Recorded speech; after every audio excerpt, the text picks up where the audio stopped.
সকাল সকাল উঠে আজ ব্রেকফাস্ট করতে লেগে পড়লাম। রুটি আর কুদরি আলু ভাজা করছি জানো। রান্নার মাঝে আবার ডাস্টবিন বক্সটাকে তড়িঘড়ি করে নিচে দিয়ে আসলাম। ভালো করে হ্যান্ড ওয়াশ করে লেগে পড়লাম রুটি বেলতে। আজ আর স্নানের টাইম পাইনি। কাল রাতে ঝমঝমিয়ে বৃষ্টি নামায় আমি যখন আহ্লাদে আটখানা, ঠিক তখনই বরমশাইয়ের অফিস থেকে ফোন। কাল সকালে ডিউটি বার হতে হবে, তাও আবার তাড়াতাড়ি। দুধ জাল দিতে গিয়ে কেটে ছানা হয়ে গিয়েছিল, তাই লাল বাতাসা দিয়ে সন্দেশ বানিয়ে ফেলেছিলাম। উচ্ছে আলু ভাজাটাও জানো কাটা আমার রেডি। তোমাদের দাদা নুন হলুদ মাখিয়েও রেখেছে।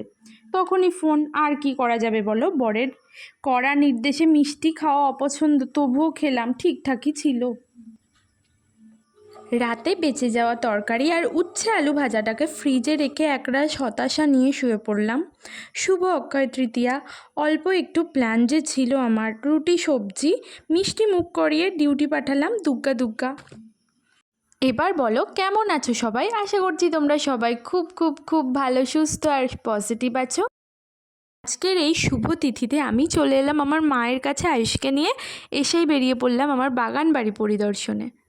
পাশেই আমার কাকার বাড়ি। কাকা ডাকাতেই দেখো আয়ুষ কেমন ছুটলো। সব থেকে বড় পাওয়া কি জানো, এত শর্ট টাইমে তোমরা আমাকে অনেক উৎসাহ দিচ্ছ কমেন্ট করে। দীপিকা ঘোষ দিদি কমেন্ট করেছো থার্ড ভ্লগে, খুব সুন্দর। পূজা প্রামাণিক আর দীপিকা ঘোষ দিদিভাই বুনুর বার্থডে ভ্লগে হ্যাপি বার্থডে বলে ওকে উইশ করেছো। আমি বোনের তরফ থেকে তোমাদেরকে জানালাম অনেক অনেক থ্যাংক ইউ। উৎসা মণ্ডল আর সিল্কি ড্রিম ওয়ার্ল্ড কমেন্ট করেছো, লাভ রিয়াক্ট দিয়ে আমাকে অনেকটা ভালোবাসা দিয়েছো। আর ফিফথ ব্লগে দীপিকা ঘোষ কমেন্ট করেছো, খুব সুন্দর তোমার স্কিন কেয়ার প্রোডাক্টগুলো। স্কিন কেয়ার কীভাবে করো প্লিজ বলো, কারণ তুমি খুব কিউট। আমি স্কিন কেয়ারের ভিডিও বানাবো। তোমাদের অনেক ধন্যবাদ আমার তরফ থেকে। এটা হলো পুদিনা পাতা গাছ, আর আমাদের বাড়ির গাছটায় 3-4টে লঙ্কা ধরেছে। আর নারকেল গাছে যেন প্রত্যেকবার অনেক নারকেল হয়। টই টই করে ঘুরে আসার পর মা আমাকে খাইয়ে দিল, আর বাবা কিন্তু আয়ুষকে খাইয়ে দিয়েছিল। দুপুরবেলায় রেস্ট নেওয়ার পর হঠাৎ বিকেলবেলায় ফোন করে বলছে কি আমি 13 তারিখ আসবো, তুমি ওই বাড়িতেই থাকো। এটা শুনে আমার মনটা একটু খারাপ হয়ে গেল। আর কি করা যাবে বলো, কর্ম তো করতেই হবে তাই না। আর এই হলো আমাদের বাড়ির সবথেকে ছোট সদস্য মিনি, ও এখন প্রজাপতির সাথে খেলা করছে। আর এইটা হলো আমার বাবা রবি।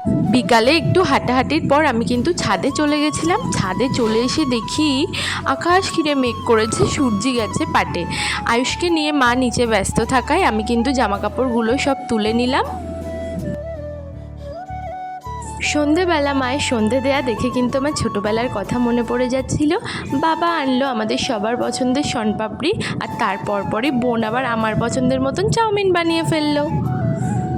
দুই বোন আমার ভারী লক্ষ্মীমন্ত। আমি আসলে বলতে হয় না, বোন বরাবরই আমি আসলে চাউমিন খেতে ভালোবাসি বলে আমার জন্য চাউমিন বানায়। আর ছোটো বোন দেখো আমি বলেছি ইয়ার্কি মেরে যে আমি বাড়ি চলে যাব, তাই এখন এখানে বসে মন খারাপ করছে, মায়ের সাথে কী সব বলছে। বলছি কি দিদিভাই কি সত্যি বাড়ি চলে যাবে।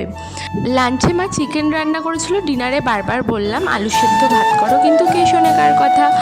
আর আজকের ভ্লগটা এখানেই এন্ড করলাম। আমার আজকের ভ্লগটা যদি তোমাদের একটুও ভালো লেগে থাকে তাহলে প্লিজ লাইক কমেন্ট শেয়ার করে দিও, আর সাবস্ক্রাইব করতে একদম ভুলো না। বাই।